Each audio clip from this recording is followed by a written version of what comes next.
My role here at Doncaster's Brammer is running various different machines, including EDM, vertical borers and milling machines.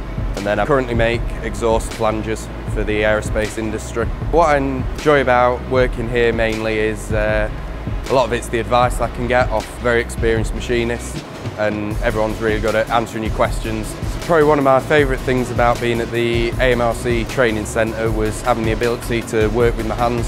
Something I've always loved from a young age, tinkering around, but I actually had machines to work on, and also just all the staff were great and gave you so much information.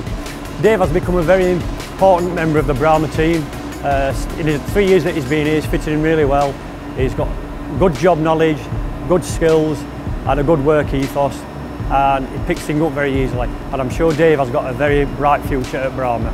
This coming September I'm starting my degree, and then once I've completed that I'd like to move in towards our new product introduction engineering section.